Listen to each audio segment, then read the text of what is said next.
Podemos nos sentar alguns instantes. Curiosamente, vimos este evangelho fala sobre a grande figura de Zaqueu. Apesar de ser uma grande figura espiritual que se torna, mas no entanto era um homem baixinho. Não sabemos a sua estatura, o evangelho só diz que ele não tinha uma estatura alta. Então provavelmente era pequeno demais. E as grandes multidões que estavam para olhar Jesus dificultavam a ele, porque ele queria ver o rosto de Jesus e não conseguia. Sobe numa árvore para poder contemplar o rosto de Jesus.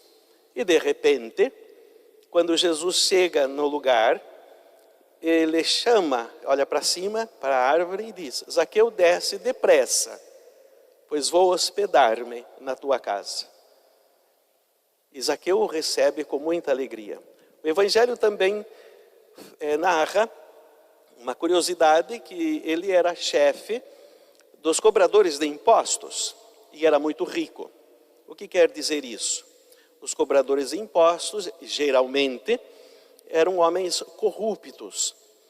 Eles cobravam o imposto que o governo romano exigia dos hebreus, mas cobravam muito mais do que os romanos pediam, que já era muito alto. E assim, aquele a mais ficava para eles. Além do gordo salário que eles recebiam, eles conseguiam arrancar dinheiro da população desta forma. Pois bem, os hebreus, escutando isso, sobretudo os fariseus, ficam completamente escandalizados, porque Jesus está na casa de um homem corrupto, que enriqueceu através da corrupção. Então dizem, ele está na casa de um pecador. Pois bem, não sabiam o grandioso milagre que Jesus estava fazendo na casa deste pecador.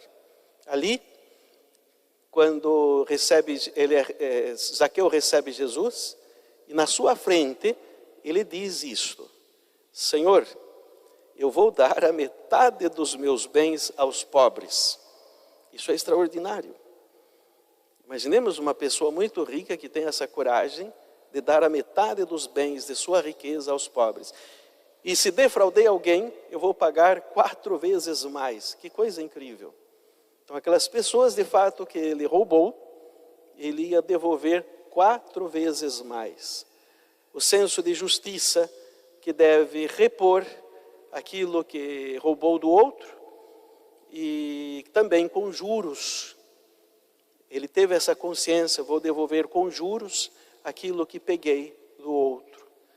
Não sei se continuou rico ou ficou pobre, mas de fato, Jesus vai dizer assim: a salvação entrou nesta casa.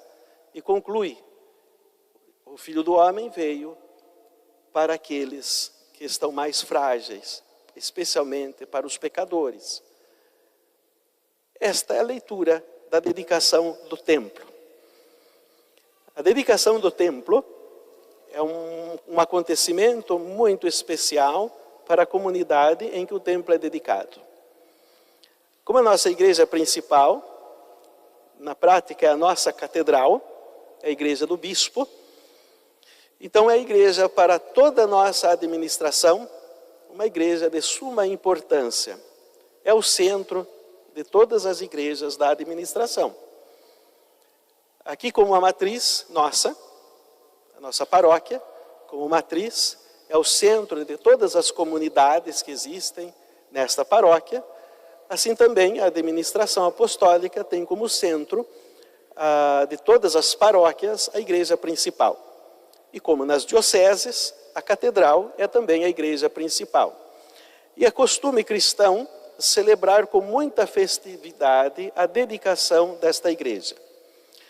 Há um ano atrás, Dom Fernando Rifam consagrou, então hoje completa, um ano de consagração da nossa igreja principal.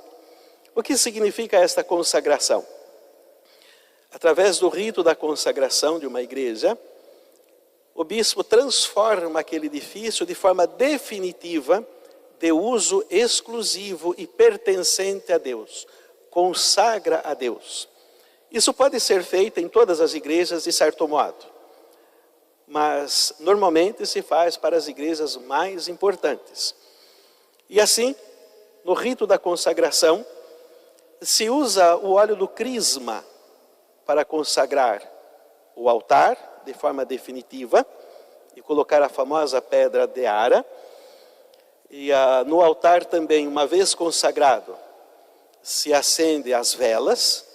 O altar está desnudado e se acende as velas e se coloca o incenso sobre o altar para que se queime sobre o altar. Então, no dia da consagração, o altar é consagrado desta forma. E também, quando se consagra a igreja, se coloca 12 velas e 12 cruzes em volta da igreja, nas paredes. E dessas cruzes são consagradas também com óleo do crisma.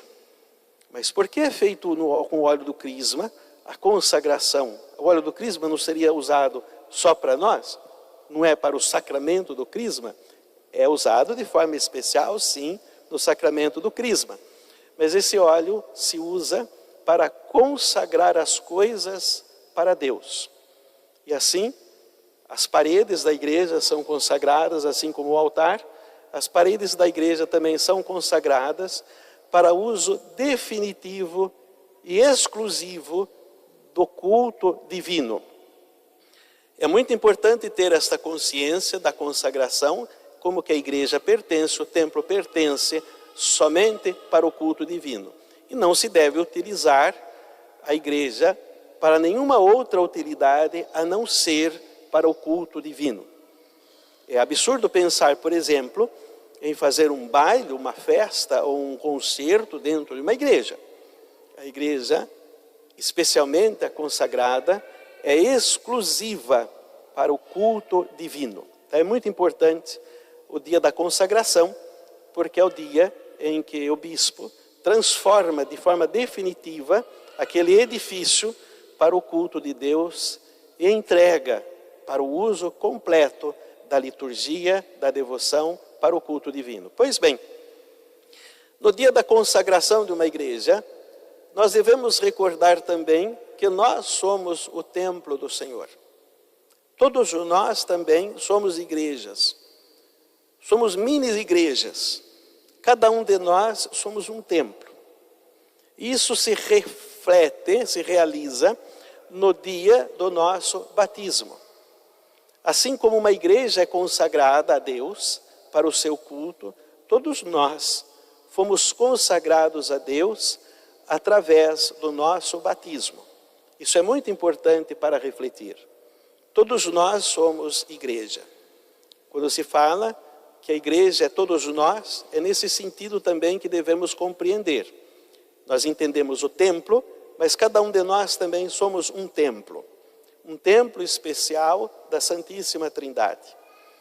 O que acontece conosco quando somos batizados? Ganhamos um presente infinito, que é Deus mesmo. Deus nos dá Ele mesmo no dia de nosso batismo. Ele vem morar em nós. O cristão é morada do Senhor. Antes da comunhão, nós temos a resposta, quando o Padre diz, eis o Cordeiro de Deus, nós respondemos, Senhor, eu não sou digno de que entreis em minha casa. Não é na casa, domicílio, na casa que eu moro, mas é no meu corpo. Nós sempre pedimos ao Senhor, fazemos esse ato de humildade, nós não temos essa dignidade, mas dizem uma palavra e minha alma será salva. E assim, nós podemos receber o Senhor, nosso Senhor Jesus Cristo, no nosso corpo. Mas Ele está em nós, através da virtude do Espírito Santo, que recebemos no dia do batismo. O dia do batismo, nós também somos consagrados como templos. Nós recebemos, logo após o rito do batismo, nós recebemos o óleo do crisma nas nossas testas. O que quer dizer isso? Nós recebemos o sacramento do crisma também? Não, não é o sacramento do crisma.